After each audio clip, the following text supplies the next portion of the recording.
What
is up, guys, and welcome to Two Guys Rambling. Today, if you cannot tell, is May 4th, so we are having a Star Wars episode, something me and Javi absolutely love to talk about and are super involved in.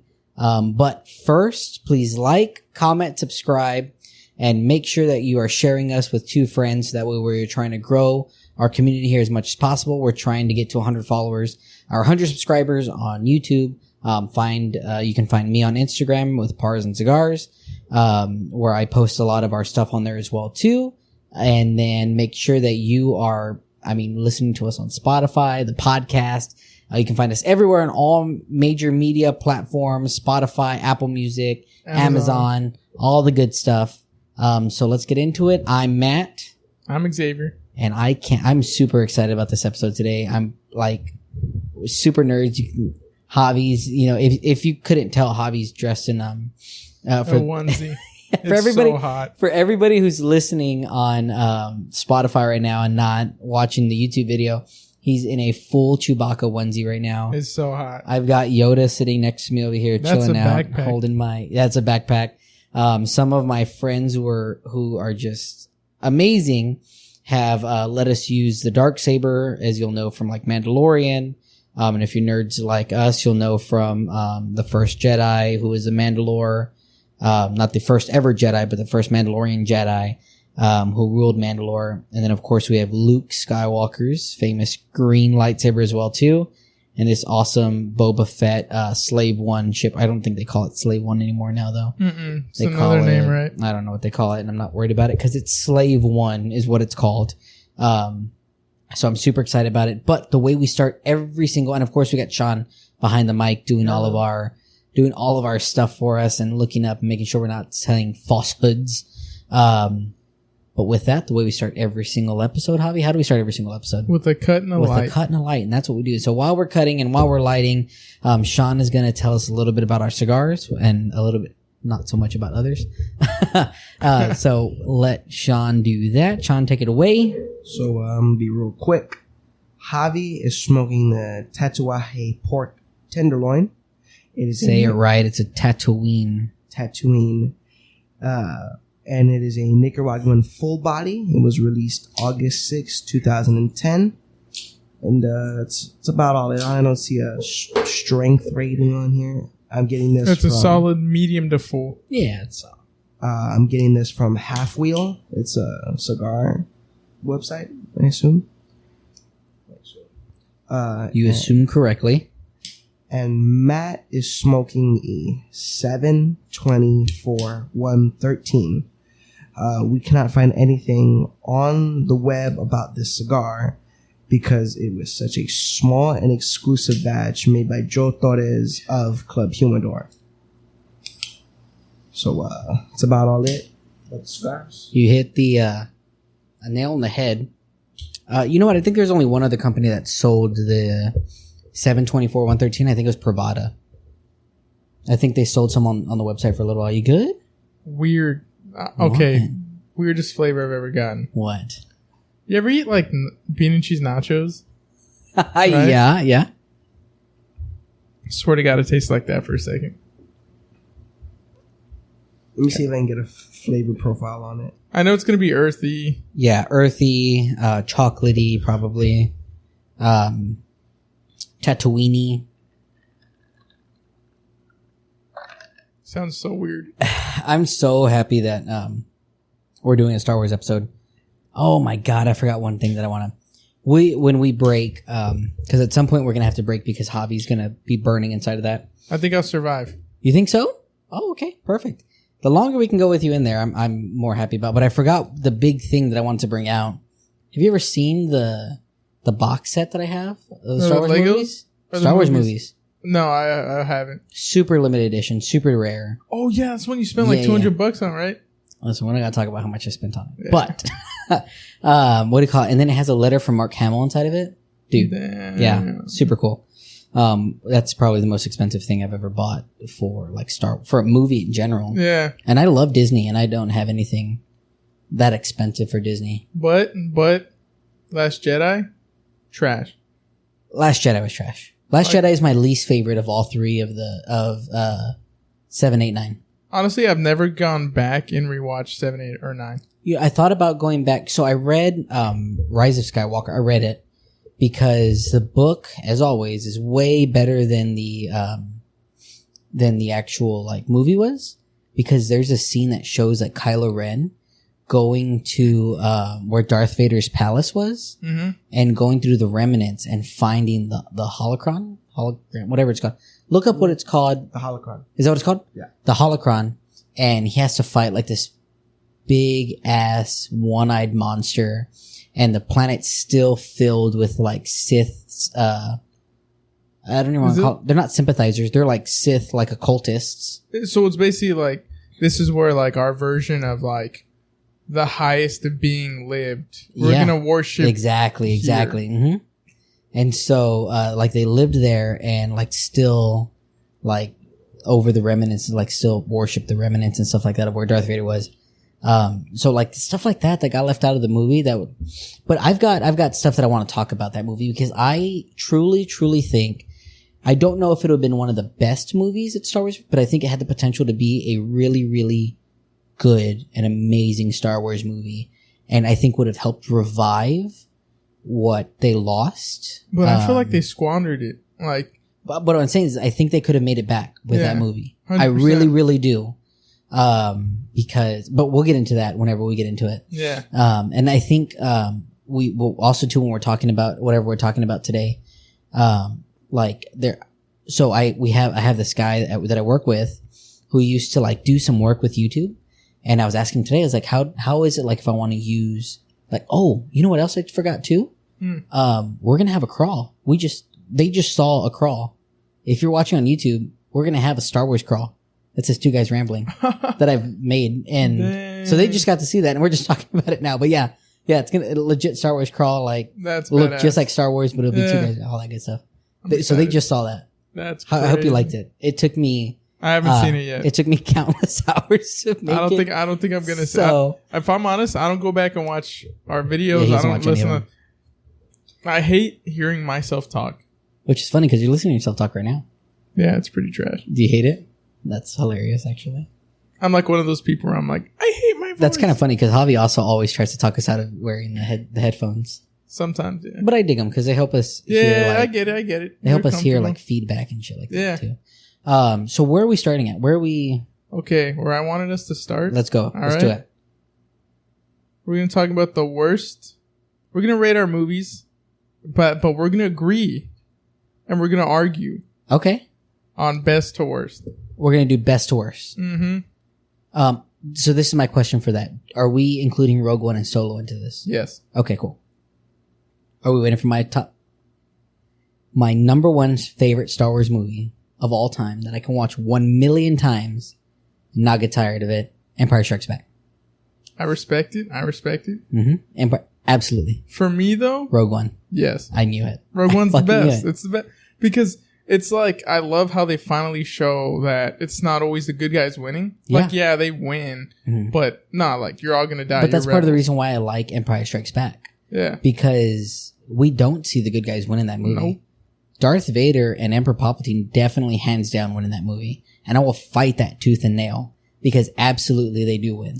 And what I hate is none of the Star Wars movies, only Rogue One really shows Darth Vader like lay it down. You know what I'm saying? Like none of them show him like. What were we going to say there? You know what I was going to say. None of I don't know what Rogue One you watched. Because it's like, you know what I mean? I will say. Oh God, it was a parody. I'll say, yeah, right. I will say that I have never that scene, and everybody who likes Star Wars knows what scene that is, right? That scene of Darth Vader coming out, and we just see him going ham, laying that pipe. I knew that's what you were going to say. Yeah. What do you call it? Hands down, one of the best, if not the best, scenes in Star Wars ever. 100%. Ever. Honestly, I'd put it above the March on the Jedi Temple. The March on the Jedi Temple for me is number 2. The two of the greatest scenes of all time? Yes, in my opinion. Really? Just because it's like, if you finally see, you know what I mean? The crossover where like Anakin goes from like, because he's confused. And kills younglings? Yes, and then, like in the comics, how it shows him just absolutely slaughtering them. Mm-hmm. And like to put yourself in the mindset they were saying the reason they did that, it's like him killing his innocence. Yeah. Yeah. Like he's no longer kind of naive about everything. Yeah. And you know, they said the reason they didn't allow him to be a Jedi Knight is because they knew he was going to be a spy. So do we want to get into that right now? I mean, might as well. Because I can tell you. Let's go. Okay. So yes, I've heard that before. But things you have to remember is that in order to become a Jedi Knight, you have to train a Padawan, right? A Padawan to become a legit Jedi, right? From Padawan to Jedi. Anakin Skywalker didn't do that. Ahsoka Tano decided to get away from the Jedi. Did you watch Clone Wars? Yeah, of course. Okay. So then Ahsoka Tano was accused of breaking Jedi law, whatever you want to call it, right? The rules of the Jedi. And like pretty much plotted to go against the Jedi in a way. And so she left. And when she left, that meant that Anakin wasn't able to train her from Padawan to Jedi. So that's why he was not able to become a Jedi Knight. Yeah. The only reason why they let him on the council was because Palpatine pushed him and told them that he needed to be on the Jedi Council. But they said like Mace Windu kind of like knew he was a spy for Palpatine at that point. Like he had his like theories like, oh no, like. But I think they all did too, because even there's a scene in episode 3, and it's funny when I talk about this because I realize how much I remember about these things. Yeah. Because there's a scene in episode 3 where Anakin and Obi-Wan are talking, and they're like, and Obi-Wan's pretty much warning him like, look, they know how close you are with the Emperor, or not the Emperor at that time, with Chancellor Palpatine, and you need to be careful. Like, we don't know much about him. Which is crazy. Well, you have to think of it, right? Phantom Menace, we see the Separatists like take over a bunch of shit really quickly. Yeah, 100%. So the Chancellor at that time is Chancellor Valorum. And they tell Chancellor Valorum, like, dude, you did a shit job. You completely crapped up all this. Like, you messed everything up. You think they intentionally, intentionally kind of made everything fuck up for him so he looked bad so then Palpatine could rise to power? Yeah. So if you read Darth Plagueis, which was... That huge long story. Well, no, it's a book. No, it's yeah, but it's like the story. Yeah. So Darth Plagueis was the one that was Palpatine's master of the Sith, right? Because he was a Sith Lord. He was a Sith Lord, and not nobody knew that. And he was a big banker. He was a banker. Yeah. So whatever, right? So they tell Chancellor Valorum, dude, you did a shit job. You chopped all this crap up. You failed. You're out. we impeach you, pretty much what they did. We're gonna bring someone else in. Yeah. And so then that's when they brought in this new, well, not new, but a family that was very well known because the Palpatines were very well known. So was he like a prominent senator? He was, because his dad was a prominent senator, and his dad died in a ship accident. Are we talking like die? Yeah, no, we're not, because Palpatine killed him. Figured, yeah. He hated his dad. And so he, like, literally, like, this is how powerful he is. He pulls the ship down, makes it crash. Mm-hmm. Yeah, when his dad's taken off, yeah. Isn't there only like a handful of Sith that actually have been able to pull ships down? Yes. What was that guy's name? He was in... Go ahead. Starkiller? Yep. Yeah. Starkiller was one of them. Obviously, we saw Darth Vader do that in Obi-Wan. Did you watch all of Obi-Wan too? Of course. Okay, cool. We saw him do that in Obi-Wan too, right? Which was stupid fucking Obi-Wan cool scene. Oh my god! Where they were okay. Hold on. I know where this guy's going. I know where this guy's going. Well, hold I on. know where he's going. I'm gonna retract my statement. That Obi-Wan scene. Number 1, Rogue One. Number 2, number 3, March on the Jedi Temple. I can do Obi-Wan scene. Obi-Wan versus that scene where, like, after Darth Vader thinks that he killed him, he's under the pile, and Obi-Wan just comes up and has the hands out with all the rock floating behind him, and then just starts slamming them into him. I was almost rock hard from that. For me, for me, where I was like, damn, that's like depressing. When he's like, Anakin's gone. Oh yeah. Yeah, I was like, I am damn. what remains. Yeah. Dude, sitting there watching that, just made me, because we see Darth Vader fighting really, really well too. Yeah. Like Darth Vader, and then the way it starts, right? Where Darth Vader talks about, "Have you come to destroy me, Obi-Wan?" And then he says what he said in the original film, "I will do what I must." Mm-hmm. Which is exactly what he says in Revenge of the Sith before they start fighting. Yeah. Dude, geeking out about that the whole time. I was like, but like, at the same time, you gotta feel bad for like Anakin. You know, I mean, I get it. He was lied. He was lied to. He was lied to, and he was betrayed. Hands down. He was. Absolutely. It's like what Darth Maul said. Like, they're just gonna use you. Empire wasn't that bad. Right? I was like, after seeing Andor, they're pretty fucking bad. Yeah, they're pretty terrible. It's kind of like what Darth Maul said, like, they're just going to use you. Mm-hmm. And the Sith's just going to use you for their end goal. And he knew that firsthand. Yeah, exactly. Like, he knew that firsthand because all he was a pawn to Palpatine. Darth Plagueis, whatever the hell you want to call him. Yeah. Wait, he wasn't Darth Plagueis. No, it was Darth Sidious. Because what was crazy was if you didn't watch the Clone Wars or Rebels or any of those, you don't see the arc of Darth Maul. In my opinion, Darth Maul is one of the best characters. So eventually, I want to talk about the next George Lucas's original idea for 7, 8, 9, because he had an idea, and there's proof of this. Everybody always says like, "Oh, he really didn't have like a 7, 8, 9 planned out."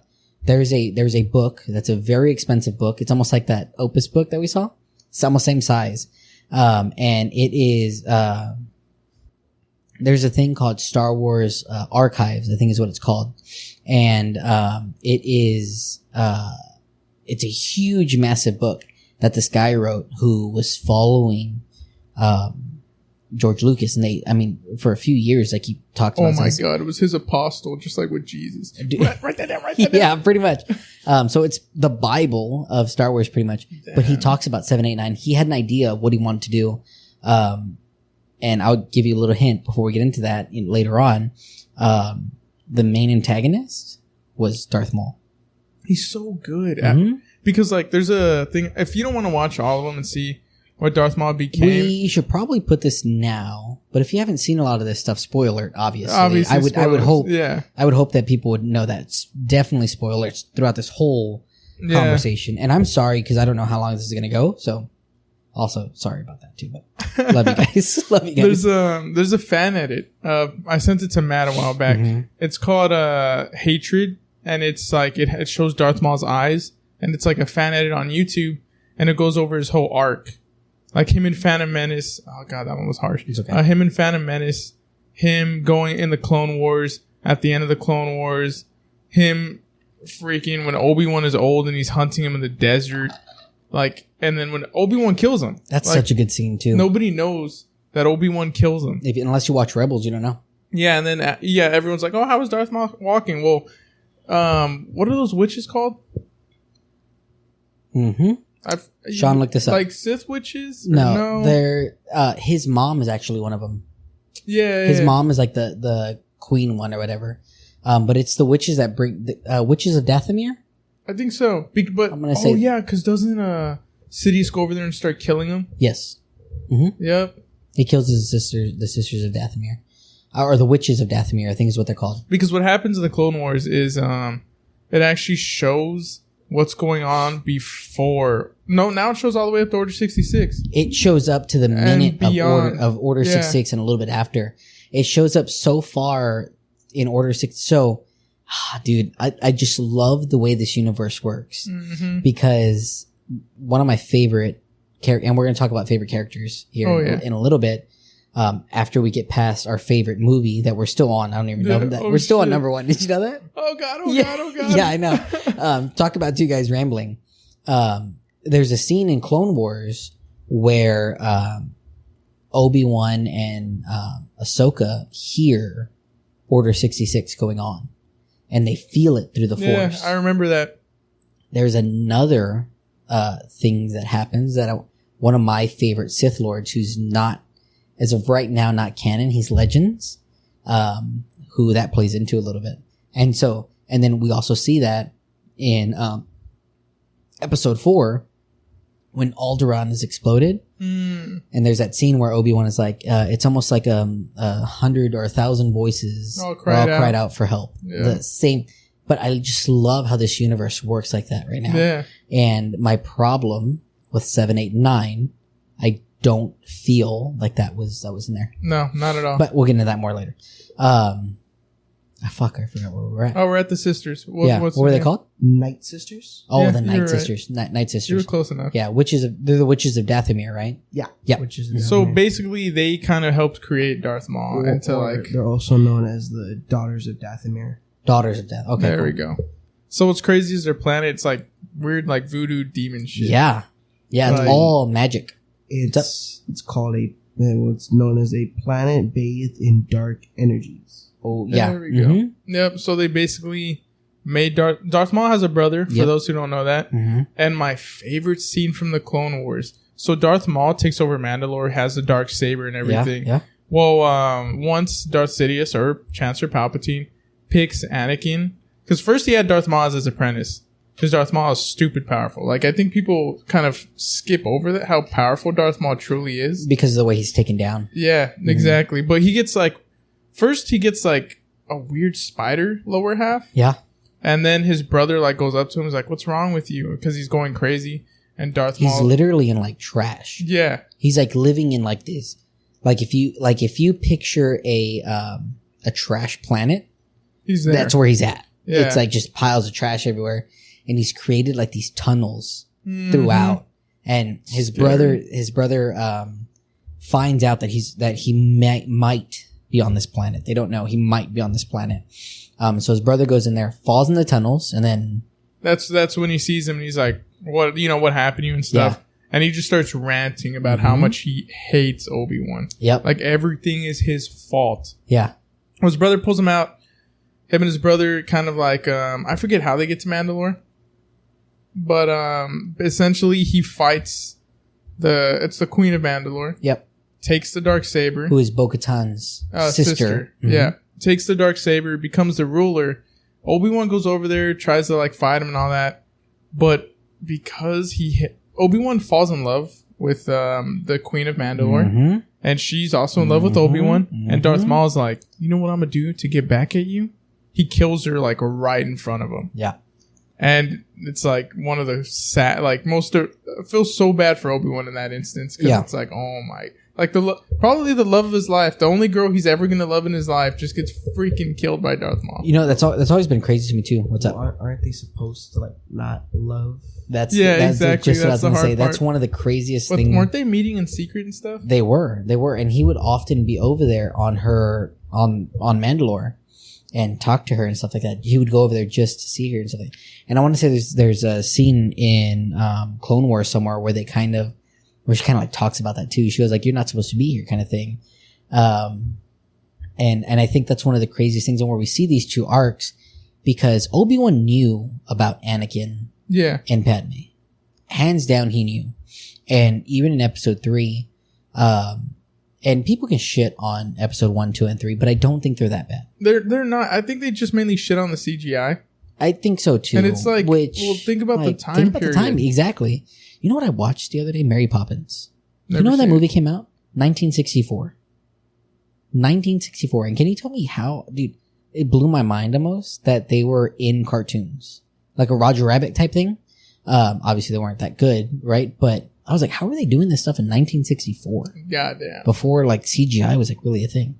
Anyways, I digress. What do you call it?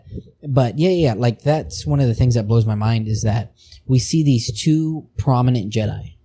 Yeah. Obi-Wan Kenobi and Anakin both falling in love.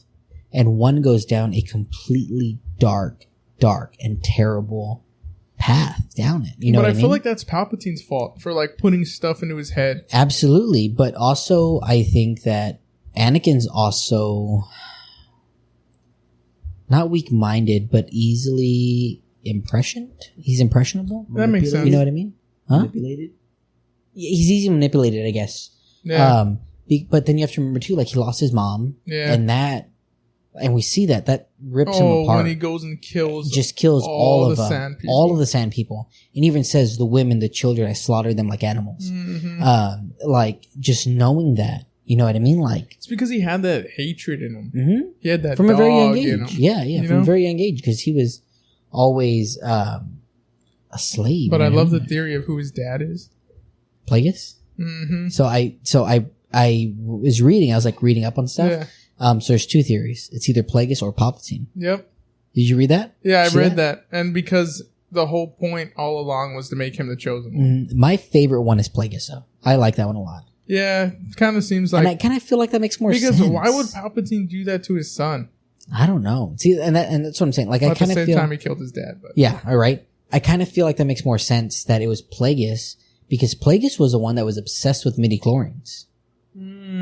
He was the one that was upset, and he was the one that could bring people back from death. Yeah, but couldn't save himself. Oh, I love that line so much because it means so much more when you think about it. That knowing the fact that the reason why he couldn't bring himself back from death was because Palpatine was the one that killed him. Yeah, you know, like.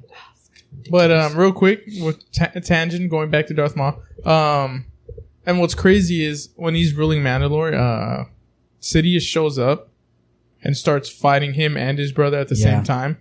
Easily fighting them both. Yep, like no problem. And when but he goes over there to fight them because he's going to kill Darth Maul. Because you can only have one apprentice. Because there can only be one. Yeah. That Jesus Christ, I know too much about this. That Darth Bane came up with, and that's crazy to show that even Sidious, who is completely deranged, right, for power, even wanted to stay by that rule. Yeah, I didn't think their code of ethics. Yeah, exactly, right? Like a code of ethics for the Sith. Like that blew my mind too. Sorry, go ahead. But what's crazy is when they're fighting, he gets to a point, Sidious does, where he's gonna kill Maul's brother, and he's like, "No, please, mercy." And the best line that Sidious says is, "Mercy, there is no mercy."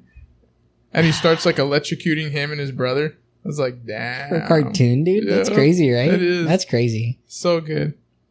And honestly, Darth Maul, best arc. Because then when he goes and fights Obi-Wan on Tatooine, right? Yeah. And Obi-Wan kills him, he like holds him. Yeah.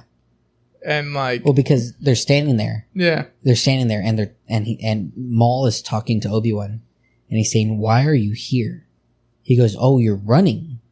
And he goes, "No. You're protecting." He goes, "You're watching something or someone." And that's when everyone's like, "Oh, fuck." Yeah, exactly, right? I gotta kill this guy. Yeah, exactly, right? Everyone's like, "Man, for real, dude, you make me do this right now? Again?" Right? And then it's just that quickness of Obi-Wan. Well, also because Darth Maul does the same thing every time. Yeah. So he was like, he's gonna do his, whatever. Real quick. I watched a TikTok about this, and somebody was saying that there's something behind the stances that he does. He changes it 3 times. Damn. As Maul as they're like doing their thing, Maul draws his lightsaber, right? Yeah. And he switches his stances, and Obi-Wan switches his stances 3 times. I don't know what's behind them, but somebody said that there was something behind them. You have to remember how good of a duelist Obi-Wan is. Oh, yeah. Such a good duelist. He's one of the best. Absolutely. Kills Grievous. Come on. Kills Grievous. Hello there. Oh, my God. The 2010? The Clone Wars? Clone Wars 2010? The Cartoon Network? Oh, my. Those were some of the... Shot like because of the absolute fear they showed of Grievous and how when he jumps down inside of the crashed... it's not a Star Destroyer that the clones have. What is it called? No. I can't remember. It's like their giant troop transport. Yeah. Mm-hmm. When it's crashed on... What planet was that? I forget the planet. Can't Whatever. Remember. There's where he meets Maul? I mean, not Maul. Mace Windu? Well, it's... Yeah. Because there wasn't very many episodes. So then are they on Coruscant? They might be on Coruscant. I don't remember. Yeah, they are, because they're fighting... Is he fighting Mace Windu? No, he's fighting all of the other Jedi, and then the dude with like the weird, like pointy head with the ponytail. Ponytail. Oh, like the big head, big forehead guy. I know what you're talking about. But what's cool about that one is, dude, you said that, and it reminded me of Order 66 when that guy gets shot down. Yeah, and they're like running, and they like plant their feet, and he's like, "Come on!" And then they just stand there, smoke his ass. Yeah. I still like this is such a little bitch move for me, but I still hate watching that fucking scene, sad. Dude. It's like, so sad. Because it's like all because it's like they were but at the same time, fuck the Jedi, because the clones were expendable to them. Yeah. They were, who cares? Yeah. But yet the clones had emotions. See, that's one of my favorite things about Clone Wars is that you find that out. Mm-hmm. But the thing is like even if they were to have shown them emotion and treated them like human beings, it would have changed nothing. Nope. Because of that. All the clones were like cannon fodder. That's it. And their literal goal in life was to die in combat. That's it. Well, their goal in life was Order 66. Well, yeah, but because they were literally crazy. Yeah. They were just expendable. They were just just push them out. Unlike the droids, where it's like these aren't people. These aren't. I guess clones are people. I mean, they're not. They're created in a. But I guess where's the fine line, because they started having emotions, their own personalities. True. You know, what I mean? 100% agree with you. But even if they were to be treated like humans, still wouldn't change. Order 66 would have still happened. Yeah, 100%, because of the chips in their brain. The chips in their brain. Except for the clone commandos. Exactly. Oh, God, when they were on, what planet is it with the bugs? Geonosis. God, have you read some of the books? No. Good? Brutal. Like, probably some of the worst combat. Well, I know the Geonosians were, like, crazy. They would eat them. Do you need Geonosians? Yeah, they would talk about that. They would eat them. They would drag them in the tunnels, and most of the clone troopers would push up with guys with flamethrowers. And one of the books was just about like the clone commando teams in the underground tunnels trying to clear them. Oh, dude, that's they said the game is canon, right? Which game? Clone commando game. Oh, really? Yeah. Oh, I didn't know that. But anyway, I digress. Where were we? Yeah. Sean, you're gonna have to keep us on board here, man. Also, make sure you're writing stuff down for the TikTok.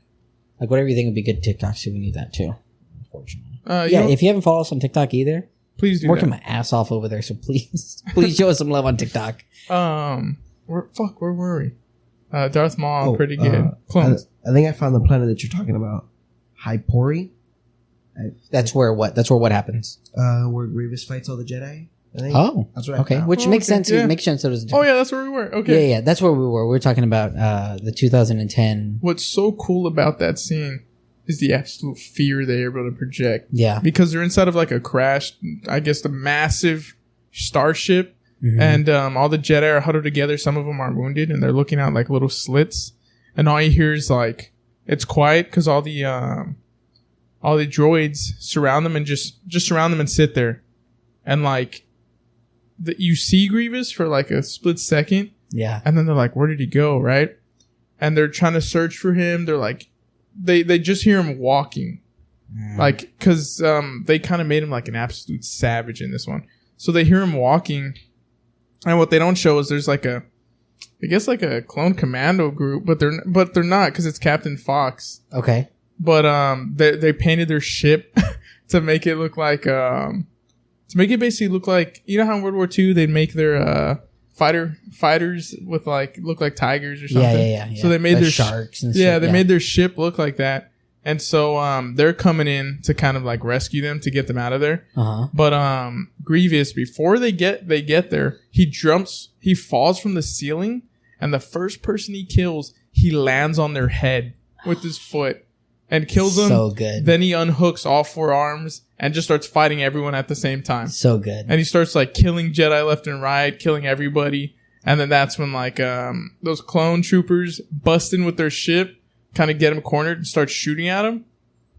They don't hit him. Yeah. And then I love like some of the dudes hop out with like the miniguns and try to suppress the them and miniguns stuff. to Tar Vizsla in The Mandalorian. Yeah. The way he walks out, dude. With the minigun dude. smoking everybody. And then it melts it down, dude. I love that. I love that they put that much attention to the way guns work. Yep. Because that would happen with a real minigun. Oh yeah, 100%. If you fire it, you can melt down the gun. You'll melt the barrel easy, dude. If you keep putting rounds to it, you'll melt the barrel. So the fact that they did that in there, and he uses it as a batting ram against them, and then he drops it and pulls his knife. Dude. So oh good. my God, So dude. good. So good. Jon Favreau and Dave Filoni, dude.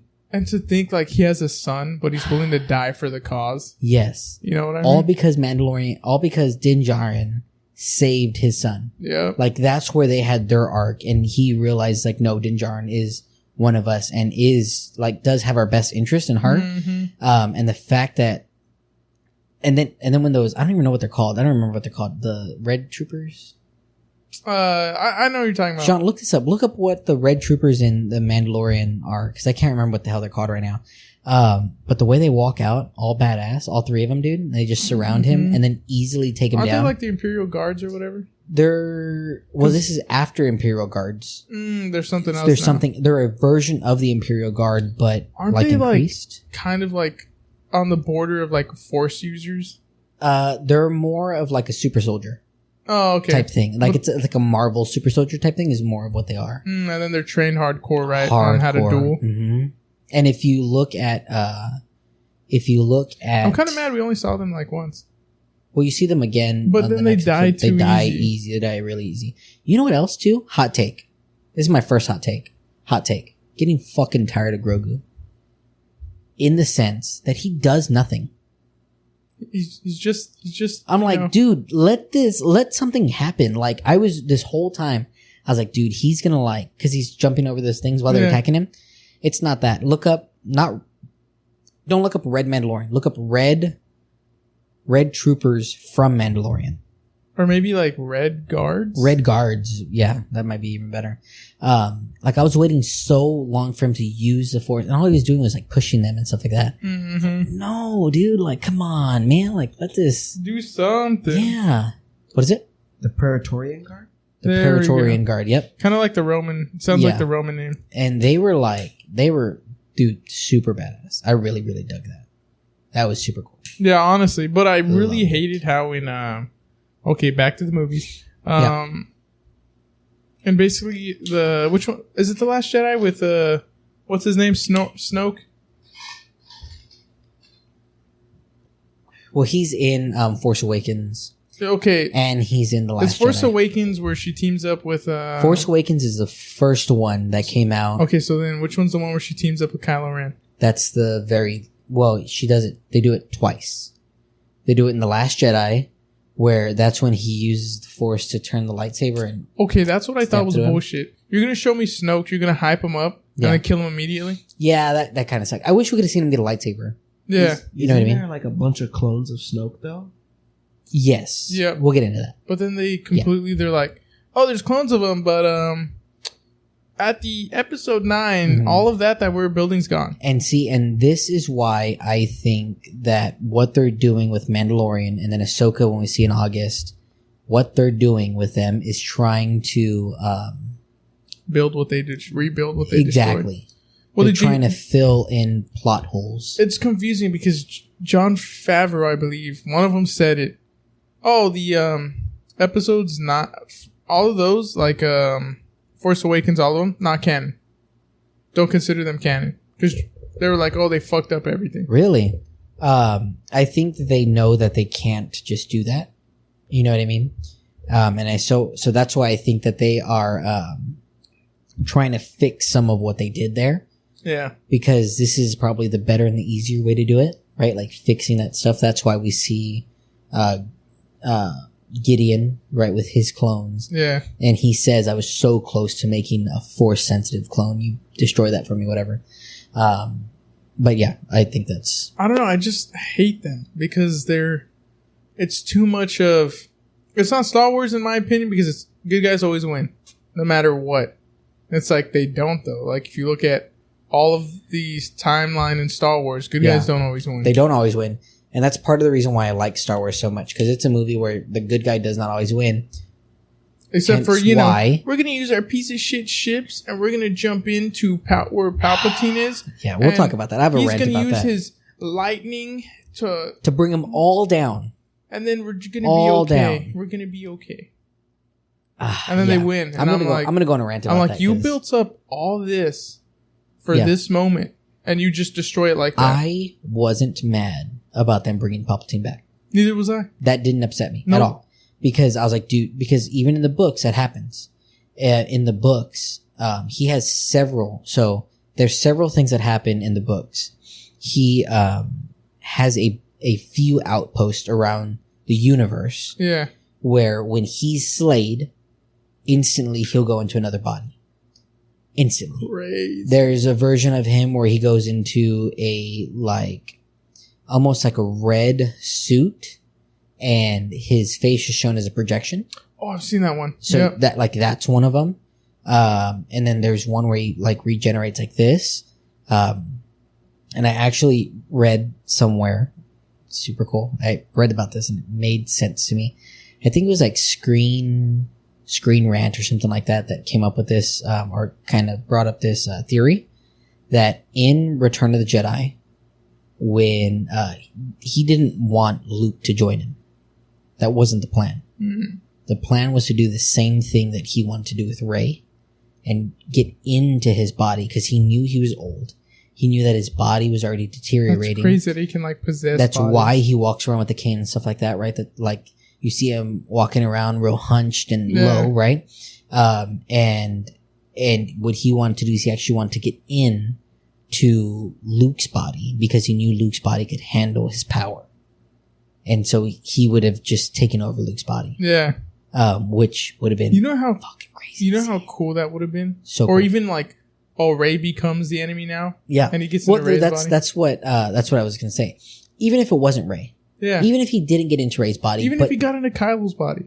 Even if he didn't get into a body. Yeah. Even if he defeated them there, right? And they feel like he defeated what should have happened, I think. Is that he should have defeated Rey, and we should have seen Kylo turn into this, seeing Rey die, seeing all those things happen. Yeah. We should have seen him want to go fight back for Rey. And boom, 10 more movies right there. Dude, come on, Disney, what the fuck? I know, what the fuck is going on, right? Hey, TikTok though, it makes us TikTok. Yeah, seriously, right? Seriously, dude, Disney could have made another trilogy off of it. Yeah. What we should have seen. Okay. God. This is what I think we should have seen. When he's shocking the sky and we see all these things falling, we should have seen a majority of them hit. We should have. Because not only that, but how many Star Destroyers did they have up there? Shooting fucking many. So many, right? So many of them. Because they have been working for years on building them and building them up and putting them out. Bro, it's like having a bunch of U.S. Navy ships and being like, oh, you know how the Iranians have all those piece of shit little fucking ships? Yep. Those are going to beat our ships. Beat our ships somehow, right? So what I would love to see is that most of those ships get smoked because of that, right? Because we're trying to show the power of Palpatine, right? We're trying to show he's true, he is embodied of all the Sith, right? That's what we're embodying. He's the embodiment of all the Sith. So what happens is he crushed down a bunch of these planets. Obviously, we see that he's in a stadium, and we see all these Sith followers, right? Yep. And we're going to assume that none of them were Sith sensitive or Force sensitive. Yeah. And that they just let that building crush down on them. Makes no sense. Makes no sense. What should have happened is that Rey should have turned him down and said, no, I am all the Jedi. Whatever, yada, yada, whatever cool shit you wanted to say. And he's like, fine then, you know what? Fuck it. Dead. Kills her. Right? Yeah. However the way they want to do that, right? Kylo Ren sees this. He goes into like a questioning about himself. Mm-hmm. I'm not powerful enough. I'm not strong enough to fight him. Rey has defeated me a few times and fought against me. She's brand new. She's defeated me a couple of times and he just knocked her out. Like she's gone. Yeah. He takes off. He pulls the Luke Skywalker, right? Maybe goes into hiding or something, whatever, Dips out, right? Makes his own Jedi because he's in fear, right? Yeah. Exactly. We see the next episode. Palpatine's out there looking for him. What he's doing is he's now following the footsteps of what Luke was doing at the time he turned to the dark side. He's rebuilding a Jedi temple, and he's doing it in the name of Rey. Well, did you see how pissed off Mark Hamill was the way they killed him? Did you see the video where Mark Hamill's like, "This is not my Luke"? Yep. He's like, "This is not my Luke." Like, I don't. Like, did you think Luke, like, and that's one of the things would go and hide? That was one of the things that pissed me off so much. Because we know Luke is powerful. And they made him look like a coward. Hiding him on another planet and like astral projecting himself over there. Luke would have never done that. Nope. Never done that. And even if they would have centered all the guns on him and shot at him, Luke is so powerful and so quick that he could have dodged it. Did you know that Luke Skywalker is so quick and so powerful that the way he used to train was when it was raining, cut droplets in the air? It's crazy. That's how good he is. And you're telling me that we had to astral project? Fuck that. Yep. It's like... Fuck that. So mad. Honestly, when that scene happened, when they kill Palpatine and all those Sith, right? Yeah. I swear to God, I was telling Cassie, fuck Star Wars. In the theater, I was like, fuck Star Wars. I'm done with Star Wars. Fuck Star Wars. Dude, they had the chance and the potential to make it such a good movie, dude. Well, not fuck Star Wars. Fuck Disney. Yeah. Well, it's that chick, dude. I don't even know what her name is. There's this chick that keeps trying to get Favreau and Filoni fired. And she keeps fucking up every Star Wars bad. Film. And you know what? She's the reason why Grogu stayed so small. Because he makes money. Because he makes money, he's small and he's cute. So it sells more plushies, it sells more shirts, it sells more... Well, so they don't care about the lore anyway. They just care about money. She doesn't. At all. In any sort of way. Hot take. Come at me. Okay, when they made the whole Star Wars series with Rey... Yeah. Hot take. Mm-hmm. You know, we're not going to get canceled for this. I'm just saying. Yeah. Wasn't this a point in time where they were making a lot of movies with female leads? Absolutely. So then they're kind of going to be like, well, why are we going to kill Rey? Yeah. You know what I mean? We're instead of a majority male audience, we're growing a huge female audience. Which, whatever. Yeah. But this is what stresses me out, right?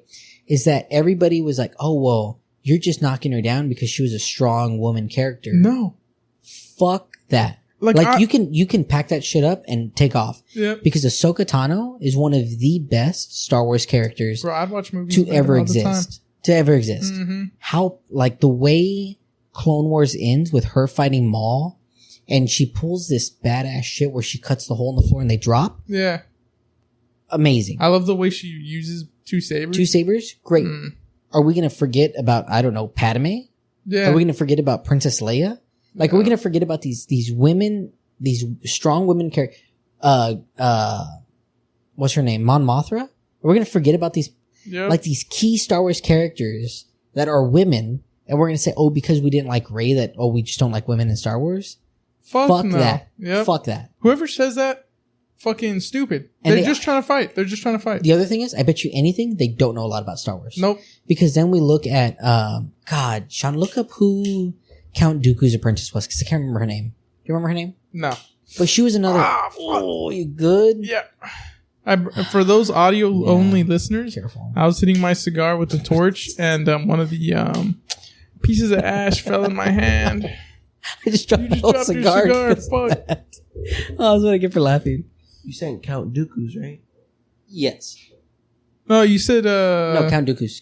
Oh, okay, I thought you said someone else. Qui-Gon Jinn. No. Sith apprentice, I'm sorry, is what I should have said. Oh yeah. Qui-Gon Jinn. Did you ever see like the what if, or not the what if version? But Did you see how sad not Maul? Did you see how sad Dooku was about Qui-Gon dying? Qui-Gon Jinn dying? Yeah. Where he was like, in the cartoon, right? That cartoon thing or whatever? I wish he was still here. And I was fuck. Yeah. What about us seeing Qui-Gon and Obi-Wan? Yes, dude. I was so worried for the longest time that we weren't going to see it. Can you say the name? Because I have no idea what the name I'm is. going to wing this first name. Asajj Ventress. Asajj Ventress. That's it. That's exactly her name. Yeah, I forgot about her. That's what I'm saying. People forget about how badass she was. They didn't throw her in movies or anything. Nope. I love in the freaking, I forget what year that Clone Wars came out. What, 2010? Probably. Cartoon Network, maybe 2010. Oh, yeah. When Anakin goes to that jungle planet to hunt her. Mm-hmm. Dude, that was so awesome. Dude, that's what I'm saying. Like, don't bring that shit in here that we don't like Rey because she's a girl. Not at all. Bro. Not at all. Ventress was such a fucking savage in a fight. Shit, almost killed Anakin how many times? And the only reason why she didn't was because Count Dooku kept bringing her back. Mm-hmm. Kept saying, you can't go that hard. Like, you can't go that hard. Like, you need to come back. So if you, like, no. You can pack that shit up and go.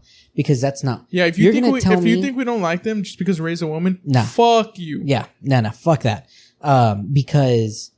But you're going to tell me that Rey just comes out and then just all of a sudden knows how to use a lightsaber. And is extremely good. No formal training. Look at how Din Djarin. He can't even wield a lightsaber. Nope. And look how he's trained in combat. Look how many people we've killed. Yeah. Look how well he's trained in combat and he can't even handle a lightsaber. Bro, it's like nah. It's like going into a fucking UFC event. Yeah. Right? And being like, I have no formal training, and this guy has been training way longer than me. Yeah. I'm gonna fuck your shit up. Yeah. That's just not gonna happen. Sense. You're makes gonna no get sense. Shit pushed in. Do I think Rey could have been a great character? Yes. If there would have been they squandered her. And I could have even got past the pop. You know what, too? Also, you know what really grinds my gears, too? That she's like, no, I'm a Skywalker. You're not. I love that meme. You're not. Have you seen the meme? Which one? Where it's like, I'm a Skywalker. No, I'm a Skywalker. Just everybody? Yep. I'm like, no, like, you're a Palpatine. Like, it is what it is. Like, you should be the change that brings Palpatines back, right? Like, brings them to a better place or to fix what your grandfather did. Whatever the hell you want to call it. But like, the problem was she was thrown out way too quickly, shoved down our throats, and then like somehow killed Palpatine, the greatest Sith to ever live. It's bullshit. Hell with that. Yep. Hell with that. We've already been talking for almost an hour. And you want to hear the crazy thing? We're still on our first favorite movie. All right. We're gonna, second favorite movie. Speed run. Yeah, we're gonna speed run. Second favorite movie. My second favorite movie has to be Revenge of the Sith. Yeah, mine's episode 3. Yep. Same. Episode 3, Revenge of the Sith. Glad we agree on that one. We'll go top 5. Maybe. No, top 3. Top 3. Top 3 is all we're gonna talk about? Yeah, because we're gonna talk about the TV shows. Because we're gonna talk about TV shows, and then we're gonna talk about favorite characters. This might be a long episode. I'm sorry. Anyways, episode 3, hands down, my favorite. Dude, just the the score for the entire movie, just the music. Mm-hmm. Mm-hmm. All right, Matt doesn't agree with me on this. All right, the Obi-Wan series. You can go on YouTube. Fucking Disney took copyright strike this dude. What the fuck? Strike this dude. But it was so good. What he did was Does Disney just hand those out? Yeah. What he did was he put the old score. Score, if you don't know in movie terms, is just music. He put the old music over the fight with an Obi-Wan between Darth Vader and Obi-Wan. Yeah. Bro. They put it over that in the Obi-Wan series. The best. And Matt doesn't agree, but we both agree. It's still really good. That fight scene is just fucking great. And then we see like Obi-Wan Kenobi and Anakin fight in there too. And why Anakin ever thought that he could jump over Obi-Wan, I'll never understand. But imagine that you're basically your apprentice. You were my brother, Anakin. Your brother. You cut off his fucking legs and hand or arm, practically. And you're just like, if he dies, he dies. And then he yells there, and he's burning. He's like, "I hate you." And then isn't that the hate that kept him alive? Oh yeah. Well, there's a theory that the Emperor kept him alive. Is what it is. Yeah. Crazy. Loved it. Third favorite movie? Rogue One. Yeah, Rogue One's my number one. So what's your third? What? Oh, no. Oh, what's your third? It's a hard one. Out of all of them. Oh, come on. Honestly, that's a very hard one for me. Yeah. Yeah. My third favorite's Rogue One. First and then Rogue One, second. of course, the scene with Darth Vader. The fact that Rogue One is completely shot off of one line from Episode 4. Yes, that's fucking crazy. Mind blowing. Because it's literally just taken from the scene where Mon Mothra is standing there. And I forgot what she calls them, but she says, many blank died to give us this information. Yeah. And she just like looks off like in the distance and you just see the pain that's behind there. Yeah. You know what I mean? Because the planet was Scarif, right? Yeah. The fighting on there was insane. It's shot like a war film. Bro, the Death Troopers? Bruh. The best. Mm-hmm. But you know what I hated? What? They were like, the Death Troopers were, absolutely stacking bodies, right? Yeah. And then it's like, I'm a blind guy and the Force is going to protect me from their It's round. the Force. I mean, yeah, I get Come that. on. Bro, but that's like in Africa, the voodoo guys, and they're freaking fighting. Okay, but we know the Force is a thing. I mean, yeah.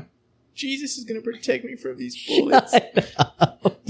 Well, Jesus is like, bro, get in cover. What the fuck? By far, favorite scene in that whole movie, Darth Vader in the little corridor. Oh, yeah. 100%. Yeah. Me and Chris went to go see that movie. And we went to go see it super last minute. Like, it was like, I had just gotten off work. He had gotten off work. We were talking or whatever. And he was like, dude, let's go see it. Like, I found a showing. Like, let's go. And watching the movie at that time, I never expected Darth Vader. Neither did I. I hoped, right? I was like, God, I really hope we see him. Bro, and then you hear him breathing. That's where I'm getting to. So all I remember was, because in the movie theater, it's pitch black dark, obviously, right? And when they pan over to that, it's pitch black dark. And then all of a sudden you hear that first breath. Instantly I knew, dude. Instantly I knew. Goosebumps on my arms. I was going to cry, I was like, dude. Oh, fuck, finally. I didn't expect him to go that hard. I didn't expect that. Yeah. I was like, dude, we're going to see a badass scene. And the draw of the lightsaber. Nice and because slow. it's so slow and it illuminates him in red. Imagine does that intentionally. Dude. Right? Well, okay. Well, there is a theory that he does. That's how strong, because of fear. Because it strikes fear into people and it terrifies them, and he loves that shit. And and you watch that, dude, right? And then it pans back over to the troopers and they're like, oh my God. That's when you just turn the gun on yourself, bro. Coolest part, when he throws the guy in the ceiling and just cuts him in half. But he doesn't even look at him. He slices the second guy and swings his hand back. Yeah, dude. So good. And then the scene where he's walking up to the door and the door is not opening. Because he's holding it without even picking a hand up or anything. And then he slices the guy and then easily opens it. Yeah. So good. And so good. Have you read the comic where, I forget exactly which comic it is, where they surround him and they're like, you're surrounded, surrender, right? The rebels. And he's like, all I'm surrounded by is fear and dead men. And then he starts killing all of them. That's so good. Because there's like 100 of them that surround him. What's your three? What's your third favorite? Bro, honestly, it's a hard one for me. Really? Yeah. My fourth one. Probably, I forget exactly. Yeah, it's the Empire Strikes Back, it's the one with the Ewoks, right? No, that's Return of the Jedi. Oh my God. Yeah, Return of the Jedi. It's been so long since I've seen Return of the Jedi is... Return of the Jedi is probably up there for me. Return of the Jedi is really, really good. We're going to have people out there being like, you like Star Wars and you don't even fucking know. Yeah, seriously. Dude. I haven't watched those old ones in a while. My favorite scene is... and I think looking back on it, I think Darth Vader's playing dumb. Because he obviously knows Leia's there, right? Like, he knows Leia's a thing. But where Luke's kind of hiding because they're fighting, and he's like talking to him. He's like, "Why are you hiding?" And he goes, I feel the fear in you." He goes, "Oh, your sister." And then that's when he's like, "Ah," and then comes back out and starts hitting him again. And I think that's just such a cool scene, dude. Such a really, really good scene. My fourth favorite probably has to be, probably Clone Wars. Yeah. Clone Wars, I think, is my fourth.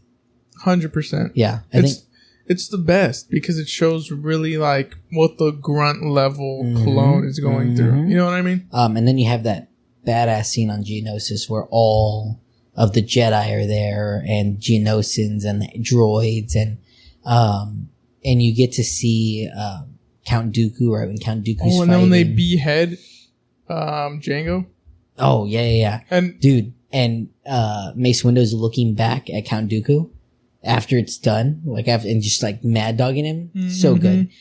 Because you see, isn't Mace Windu like on the fine line of like, they call him a gray Jedi. Yeah. Because he's right there, right? He knows how to use his anger in a way that doesn't allow the anger to take over. And he's pissed off at Count Dooku because he was a Jedi. Yeah. You know what I mean? So he's looking at Dooku like, how could you have done this to us, kind of thing. You know what I mean? Yeah. I don't know if you ever caught this. So in the back of Clone Wars, they show a model of the Death Star in the background. The Geonosians are the one that drew the plans for the Death Star. Bro, the Geonosians though are like they're crazy architectural geniuses. but they're fucking crazy. Yeah, they're crazy. Like in the Clone Wars, if you watch not the movie, the TV series, if you watch when the clones are invading the planet, bro, they're getting shot out of the sky left and right, crash landing, barely set up a landing zone. That green stuff.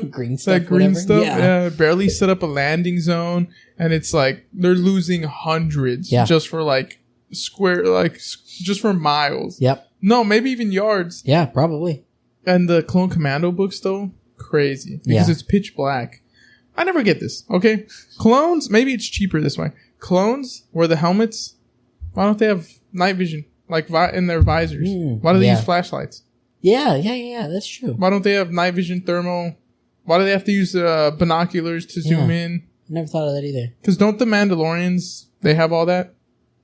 Because remember in Mandalorians, it shows like he changes. Oh, yeah. Yeah, you're right. So I'm like, unless it's cheaper for the clones, just, because they're just expendable. This won't stop blaster bolts, but it looks cool. Yeah, good luck. Yeah. Be safe out there. And what in Clone Commandos, though, like, they're in there with lights. Yeah. And they're like fighting through the tunnels and guys are getting dragged off, eaten, like they're getting in there with flamethrowers. That's great. That's so cool. What was that? The fourth favorite? Yeah. Yeah, right. Cause mine was Empire Strikes Back, episode 3. I have to agree with you Rogue on Clone Wars. Clone Wars. My fifth favorite probably has to be, episode 1, Phantom Menace. Yeah. Can't go wrong with that one. It's solid. Nope. And it's the first appearance of, my homie, Darth Maul. Yeah, Darth Maul.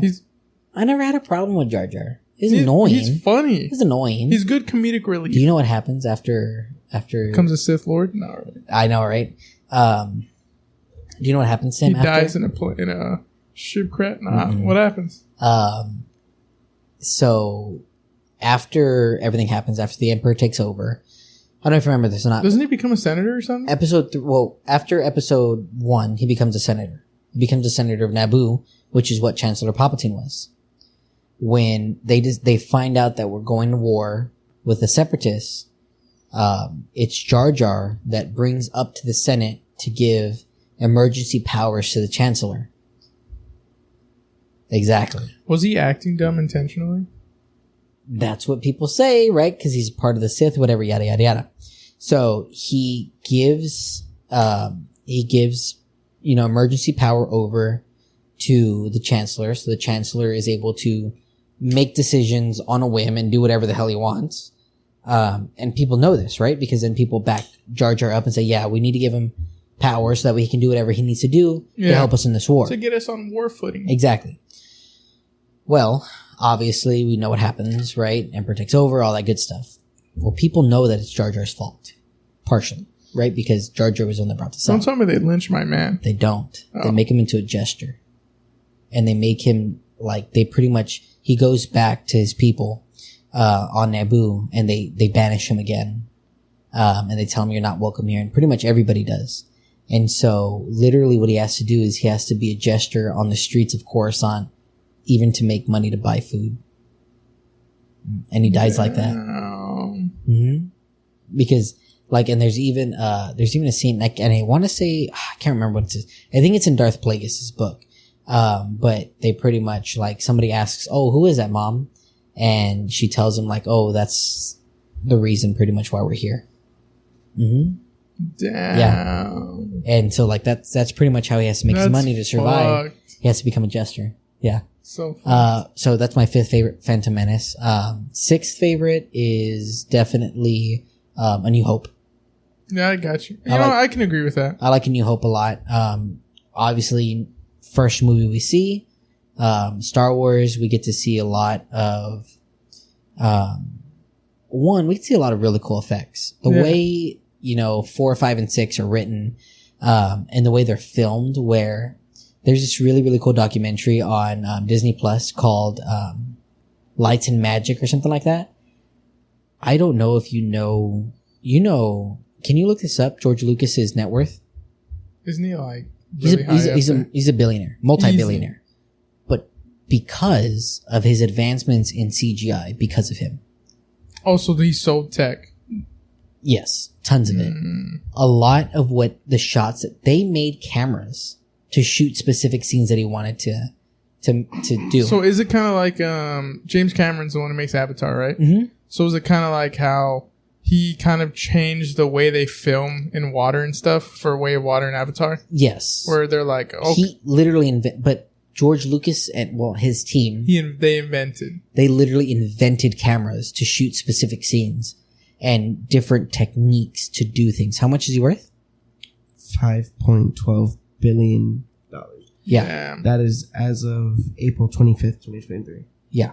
Because he like literally made the way modern day CGI. You hardly see him out there. The fuck? He's very private. You got that money. What the fuck do you see I don't people know, maybe for? post on Twitter like, man, fuck Disney, right? And so, yeah. Number 7, Solo. Oh, yeah. I dug it. Solo's pretty good. I mean, I don't think it was the best Star Wars movie. I don't even think it was needed. Wait, hold on. Did you see that one? Did you not see that? You good? I don't think I've seen Solo. You haven't seen Solo? What the fuck? Is it on Disney Plus? Yeah. Okay, then I gotta watch it. 7 for sure. My 8th favorite has to be The Force Awakens, probably. Honestly, yeah, like I made dog on it, but it was still pretty good. Like if we have to rank them, it's probably where I put it.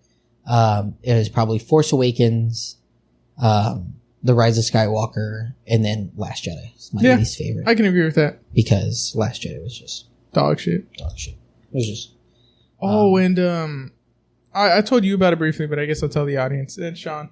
There's a Star Wars book with zombies in it, and it's canon. Oh yeah, Blackwing, the Blackwing. No, there's another. It's Death Troopers. Oh. And it basically Han Solo and Chewbacca land on a Star Destroyer that's just floating, and they're like, "What the fuck?" Yeah, isn't it called the Blackwing? The virus or something like that? Yeah.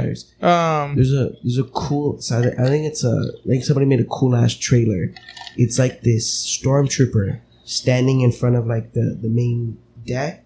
Okay. The cockpit. Sure. And he's looking out on space. In the background, you can hear like this broadcast of somebody saying, "Ship 5371, respond." And then it pans like a little bit closer, it jumps, and it's like 5371, we have been authorized to board your ship for salvaging. Prepare. Yeah. And then like the stormtrooper turns around and half his helmet's missing. Oh, he's like super his jaws cool. hanging off. So fucking cool. The book is scary, honestly, because it's like they land in there and they're like, "Where is everyone?" So they start exploring, and then that's when they see the stormtrooper, and he's like, "What's wrong with them?" And then hundreds of them come out, and they're just blasting away him and Chewbacca. They get stuck somewhere for a little bit, but they find like shipping crates, and it was like, I forget which planet it was designated for. Okay, but it never made it. So Palpatine had someone genetically engineer it to destroy like planets that were rebelling.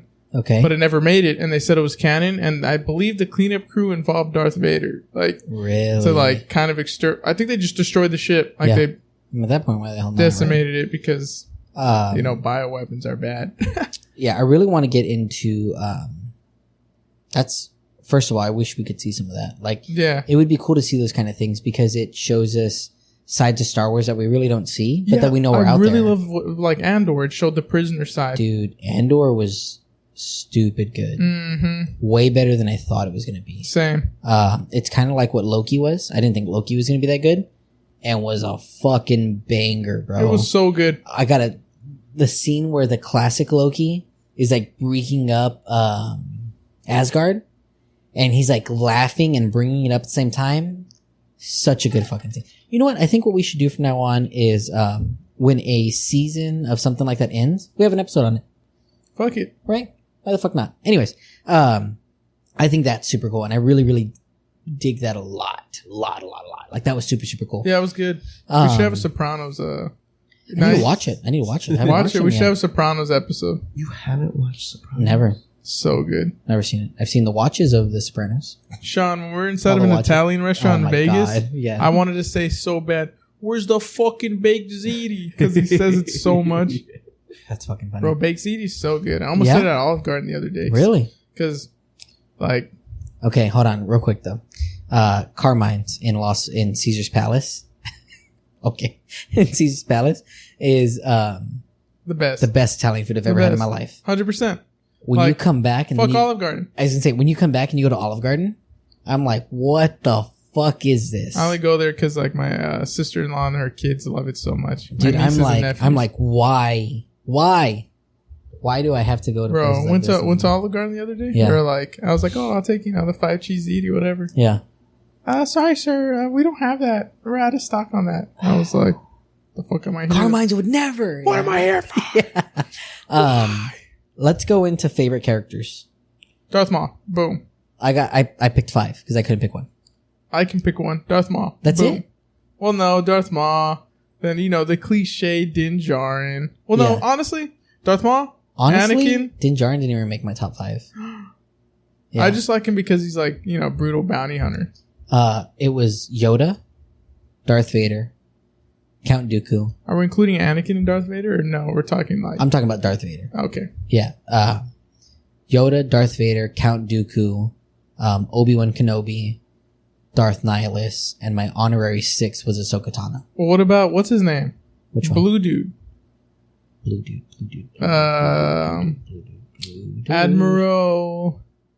Admiral Akbar? No. It's a trap. Not that fish-looking mother... Yeah. No, right? What's his name? The very good strategist has red eyes. Oh, you're talking about Thrawn, baby. Where does he fall on your list? I guess number 7, because Thrawn's a fucking badass. Yep.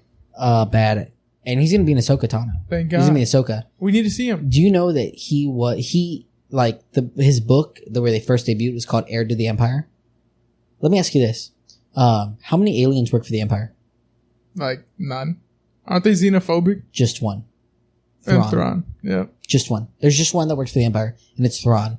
And he is such a badass, and I cannot wait to see him. And I hope that Filoni and Favreau had the most control in this. Mm-hmm. Because they will show Thrawn as he is. Because Thrawn is such a smart strategist. It is absurd. Wins almost every fight, right? Because he is so analytical. Do you know, this is how smart he is. Do you know that he was able to detect that Anakin was Darth Vader? Do you know how? Him and Darth Vader and Thrawn are both flying in separate ships. They get attacked. And Darth Vader does this certain barrel roll that Thrawn has never seen anybody else do besides Anakin. And he remembered that and was able to draw conclusions to it and even brings it up to Darth Vader. Talks to him about it. Because Thrawn is like a rich, spoiled kid in a kind of sense. Well, basically, he has the ability to go to someone like Darth Vader and be like, hey, aren't you like Anakin? No, that's what I'm saying. He's like a rich kid in a sense because he knows that Daddy, Emperor Palpatine, isn't going to like throw him out. Yeah. You know what I mean? And so people forget about that. Like, because him and Emperor Palpatine are like this. So that's why they call him heir to the Empire.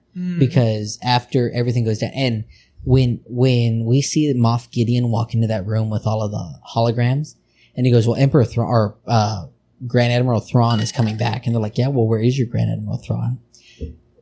What I wish we could have seen at the end of this season of him standing on the bridge of a Star Destroyer with like hundreds behind him. Not right. Dude, it would have been so cool to see him like standing on the bridge of a Star Destroyer, looking down at the war scene of the Mandalorian and Moff Gideon fighting. Him seeing Moff Gideon get killed. That would have been all badass. We do, he doesn't say a word. Doesn't say a word. Jumps out. He just turns around and walks toward the camera and cuts out. Yeah, that would have been so much Dude, hype. How good of an ending would that have been? Just so we get to see him, right? We get the taste of seeing him, and we know he's there. Like, we already know he's there, but we see it. You know what I mean? Like, how so fucking cool would that have been? That would have been badass. But that's my favorite characters. The one I want to talk to, because everybody knows about Yoda and Dooku and Darth Vader, but Darth Nihilus. And for a while, he has been only legends, but he recently came back canon. Thank God. And I'm gonna tell you how. It's in the comics. There is a comic where Darth Vader goes back to like a Sith planet where there is. So not a lot of people know this. You cannot kill Darth Nihilus. He does not die because he's not a living being. In any definition of the sense, he's not a living being. He's dark matter. I'll get into that. Give me a second. So there's a scene there's a depiction where Darth Vader goes and looks at this wall of all the great Sith Lords that have lived. You know who's at the very top? Darth Nihilus. Damn. So now we know for sure Darth Nihilus has been now brought into canon, which they just announced that they're going to make a movie about the Old Republic. Bro, I love the Old Republic. Have you seen even though it was a game trailer, whatever, because that's all we really get about the Old Republic. Literally. I really love the one where they crash that ship in. Yes, into the temple. Yeah. And then like and then like look down, it drops down, you don't see the two lightsabers. No, because there's another one, right? Where it's like they crash in the Jedi temple and they fight and there's like 20. Yeah, but you don't when it drops, you only see two lightsabers, and all of a sudden you see bright red in there, dude. It's just glowing red, and but all these those Sith guys weren't clone troopers. What were they? No, they were Sith. They were Sith followers. No, I'm talking about the guys who were fighting alongside the Jedi. Just fucking supporters, I guess. Because they were also wearing like clone. Well, they've always used that armor? Kind of. Well, they probably are Mandalorian, because you have to remember in the Old Republic, that's when Mandalore the Great was a part of, or not Mandalore the Great. Yeah, because they were using jetpacks. Well, that's so confusing because then there's a Mandalorian fighting with the Jedi. No, with the Sith. And yeah. Because you got to remember that Mandalorian can be Force sensitive. They play both sides. Yeah. Because you got to remember, Mandalorian are you can be bought. Yeah, very true. You know what I mean? You can be bought as Mandalorian. Anyways, so Darth Nihilus, right? There is this planet, and you can look this up, Sean. Look up, God, I told you I wrote all this down and I totally forgot it. Look up where Darth Nihilus is from, what planet he's from. There's this planet, and this actually ties into the Mandalorian a little bit too, because at the same time, we don't know much about Darth Nihilus before he became what he was. Have you ever seen him? No. Okay. Dude, he is so badass. Yeah. He's got like a show him that picture right there. He's got like a skull on his face. Yeah. And I'll put a picture up right here too, so that we all can see him. I've seen pictures of him. Okay. But I've never seen his or heard about his capabilities. Dude. So he wasn't a big dueler because he didn't need to be. But anyways, he is from this planet called, God, I cannot remember it. Anyways, we don't know much about him before he became what we know him as, but it's assumed that he had a family, like he was a person, a guy, right? Like he was a regular guy, and whatever. There was a battle on the planet that he was from, between the Sith and Mandalorian, and the Sith pretty much were winning. They were pretty much winning, and when they're taking off, they realize that they get surrounded. So what they do is they created this almost like bomb. And when the bomb sets off, it increases the gravitational pull of the planet and sucks everything else around it into it. So into the gravity well, basically. Exactly. So they set it off on the planet. So it pretty much almost turns the planet inside out in a way. And all the starships that are around it sucks it all into here. So we're talking about millions of people die. Malachor V. Malachor. Malachor 5 is what it is. That's what the V is. Malachor 5. So what happened, like literally this planet almost gets turned inside out. All these people die. And what happens is they call it a tear in the Force. So literally what Darth Nihilus is born is from this tear in the Force. So he realizes that like as he starts becoming this being, he's almost like a Wendigo. Has to feed off of Force energy. So does he go around killing? So what he does is he starts going around just slaughtering people and sucking in their Force energy. He, as a man, becomes so entailed into the dark side, he literally becomes dark matter. Literally becomes, if you were to go in and look into his mask or take the mask off, it's just darkness. There's no body there. So what he does, he uses this old ancient Sith-like ritual and is able to cast his soul, or whatever he is, right, into this cloak and mask. So literally all he is floating mask and cloak. So then you can't kill him. You can't kill him. So he becomes so powerful and so literally the hunger is killing him if he's not eating.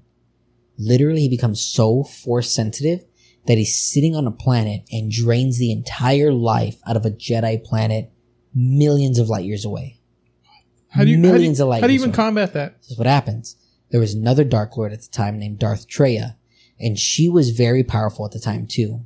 She teams up with other Jedi to trap him on a planet, and they pretty much get him down to where he's hungry, and they pretty much just keep wailing on him until he becomes nothing. They put him on a desolate planet where there's no plant life, there's no nothing. So he's stuck there for eternity or what?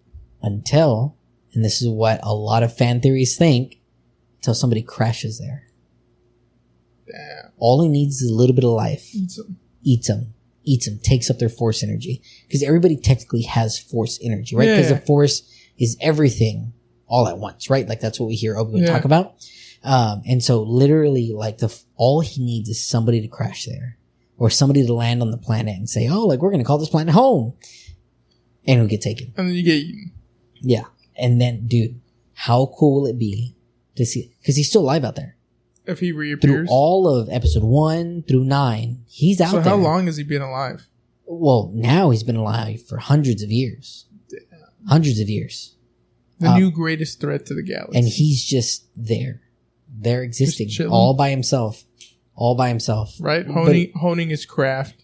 But he's not powerful enough to be able to get out. I think I'm out. Can I borrow that later? Yeah. He's not powerful enough because he doesn't have, any Force that he can suck the life out of people from. Yeah. Hands down, absolutely my favorite Sith, and I hope one day that we get to see him. And like I said, they just announced that they're going to have a whatchamacallit, a movie about like based. I think they said 900 years before episode 1. Crazy. Yeah. So like that's even like a year before Yoda's born. Oh no, it's a few years before Yoda's born because Yoda dies at 900 years old in episode 6. Insane. Yeah. So it's a few years before. It's always so crazy to me. Like as humans, they were able to thrive that long. You know what I mean? Yeah, literally. But I'm so fucking excited. Yeah, it sounds good. I'm probably gonna look at more about him, dude. Darth Nihilus. I'm gonna put a picture of him because y'all need to see him because he's maddening, dude. Yeah, he's maddening. He's so cool. Okay, so if you had the choice, Sith or Jedi, or the light, would I be? Oh man, probably Sith. Right? Probably Sith. That sounds like a pretty cool fucking time. I feel like that's like the lean towards answer. Like nobody wants to be, well, not nobody. No, because a lot of people want to be Jedi. Don't want to be good. I think most people want to be Jedi. Bro, it's just like that saying from Shutter Island. Which one? It's what's worse, to die a good man or to live a monster? That's not from Shutter Island. Yeah, it is. Yeah, It's set in Shutter Island. It's from Dark Knight. I'm sure it's in a few movies, but yeah, it's on Shutter Island. It's at the end. Oh. Yeah. With Leonardo DiCaprio. Do you live long enough to become... And that's why they don't know if he's like still crazy or if they just want him to... Or if he just wants them to just kill him. unalive himself. I thought we were not going through it. I thought we were going to have not a dolphin noise. Can I go to a quick rant here real quick? Yeah. Is it about Star Wars or is it about something else? No, Okay, it's go about ahead. Star Wars. Shoot. There's a scene in Obi-Wan Yeah. right before Uh-huh.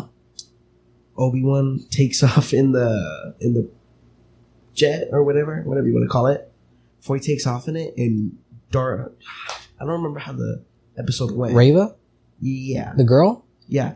When he like has Obi at his knees and he tells her to like kill him, and she turns around, Darth Vader just blocks that shit. Oh, dude, that scene between Reva and Darth Vader. And when he said He just has like one hand behind his back and he's just... yeah. Oh, yeah. Yeah. That Now was you know what I'm good, talking about. But the coolest part, he was like, "You think I couldn't see it in your eyes?" Yeah. Because he knows that she's the little girl. She was one of the Yeah. Padawans. One of the Padawans. Can you look up what the... I love that it showed that, though. What's the name of the guy, the main guy? The main guy in charge of the... oh my god, why can't I think of them right now? The main guy that's in charge of the people that hunt the Jedi. What are they called? Oh, I forget What their are they name. called? Inquisitors. The Inquisitors. There we go. What's the guy that's in charge of the Inquisitors? What's his name? The Grand Inquisitor. Yeah, Look up what the quote is that the Grand Inquisitor tells Reva, because it's so clean. Mm-hmm.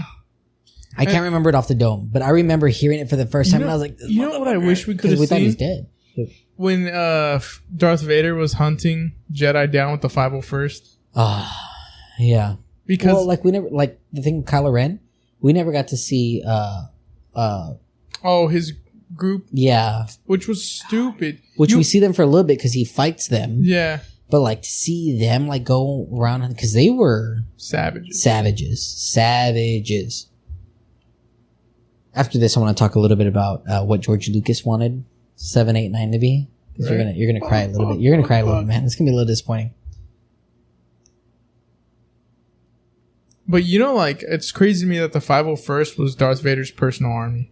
I know, dude. They were like his boys, you know? Yeah. Like, oh yeah, we know you're Anakin. Yeah, but Yeah. we're gonna fight for you. And Yeah, we're with gonna have your back, dude. We're gonna have your back, no problem. But I love how you watch Bad Batch. You know what? I've seen like a bit of the first episode or first season, but never the whole thing. So Did good. he say it in Obi-Wan? Yeah, he did say it in Okay. Obi-Wan. The Jedi cannot help who they are. No. Oh. No. It's the scene after the scene we were talking about, after Darth Vader fighting Reva. He walks up to her and it's something of like, revenge is what keeps the will going on or some shit like that. I knew I was gonna mess up. That's what I want to say. Stupid. Let me see. Let me look this up real quick. Darth. But while you out there are listening, gotta watch Star Wars. I'm gonna put a seen it? picture. I'm gonna put a picture up of her too. But I just want you to see what Star she looks Trek like. is dog shit. Star Yeah, Trek Star Trek is sucks. dog You see shit. her? Okay, yeah, I know exactly what you're talking about. Okay, so that's Darth Talon, and we'll put up a picture of her here. So the way that George Lucas's idea of 7, 8, and 9 were going to be, was going to be based around Darth Maul and Darth Talon. And so the way George Lucas said it is that Oh my god, they're lovers. Not right. they're not, I promise. The way George Lucas explained it is that 1, 2, and 3 were about the dad. 4, 5, and 6 were about the kids or about the son. And 7, 8, and 9 were going to be about the daughter and the grandkids. Which the daughter, Princess Leia, this is where we see Leia really take role of being in charge of the New Republic.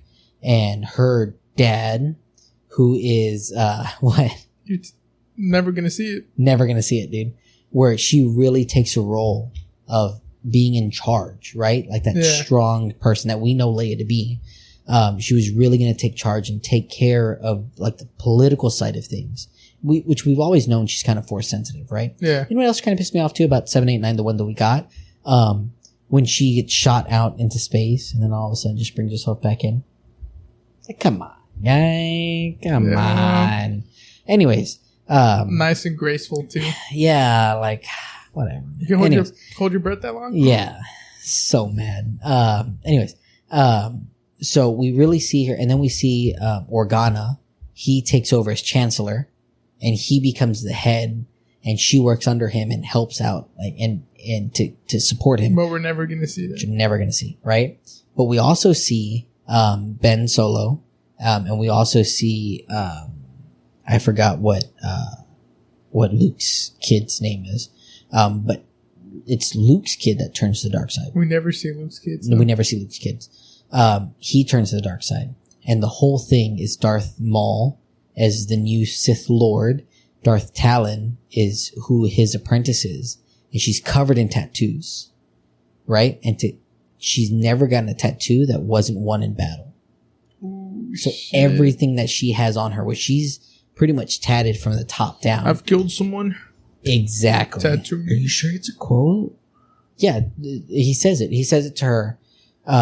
I would look up what does the Grand Inquisitor tell Reva?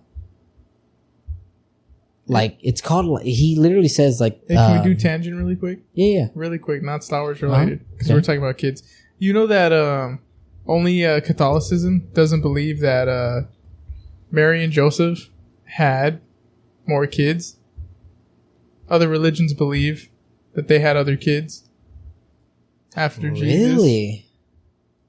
Yep. I have never heard So of that. he has brothers and sisters because in one of the quotes in the Bible, it talks about him having brothers and sisters. So, What's the sister's name? Reva, right? I think so. I think it's, you can look up whatever. I think she's a third sister or something like that. Mm-hmm. So, because in one of the Bibles, one of the Bibles, it talks about like that is basically his brothers and sisters turn their back on him Really? because like Well, you know, there's a theory that, what's the chalice called? The Holy Grail? That the Holy Grail isn't a chalice. It's a person, right? It's a bloodline. Oh yeah, that makes It's a sense. bloodline. So, well, that's what the Da Vinci Code's about. You know, there's a bunch of popes who say, "Well, like I am related." Actually, if you follow. It's Oh, like- wow, really? and it's like, I don't think you're supposed to say that, actually. Yeah, so... but we'll do Bible shit on another podcast. Yeah, I really want to go into the Book of Enoch. Yes. Yeah, that would be pretty cool. You know, I know a guy named Enoch. Oh, really? What? That's kind of a really random fucking name to have. Mm-hmm. Anyways, yeah, and then the Book of Jubilee. Have you heard of that? Yes. Okay. Well, because like during the fucking Super tangent Council of here. Nicene, freaking Council of Constantine, they had 3 different councils Mhm. for books in the Bible. They were like, see all these here? Fuck those. Well, the Book of Jubilee, like, it really explains what demons are, and really explains what happens to the fallen angels. Well, you know, there's stories that Jesus actually killed his teachers when he was young, when he was a kid, Oh my because Lord. they did something to spite him, and he killed them. Oh God. And then they were like, "You can't be doing that. You can't be killing people." Yeah. Wow, that's pretty. Yeah, Sean. The quote something like, God, I know I'm gonna mess this up, but it's like, Well, there's this one. revenge is what something. I don't know if it's a quote. Uh huh. I don't know if it's a quote because I can't find it. Well, I mean, the only reason why it's a quote is because he says it. You see what I mean? That's what I'm saying. You don't have to look up what is the quote.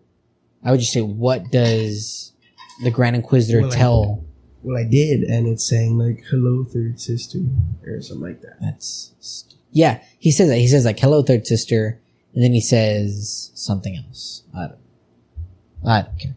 I'll find it. I'll look it up. Anyways, so Darth Maul and Darth Talon are like what go around and we see Become the villains. And we're seeing them rebuild the Jedi Temple at this time. And what George Lucas talks about is that there has to be a time jump somewhere of at least 20 years because what Jedi temple do they have? Yep. Nothing. It's gone. And you have to teach Jedi as younglings, right? So in order for them to be younglings and then become fully grown Jedi Knights, there has to be a 20-year jump somewhere. Yeah. You see what I mean? Yeah. And that's why, like, Rey doesn't make sense because you have to be trained as a youngling to go up. Yeah. Right? We see the problem with this in Anakin Skywalker. Right? Because what Yoda says, he's too old. Too old, right? Yeah. We see this in Luke Skywalker, right? He's too old. They're not old enough to do that. So there has to be a gap of 20 years somewhere. So we get a generation. Exactly. Where they're literally brought up, right? Yeah. To be man. All right, and just like that, we are back into it. Sean found the quote.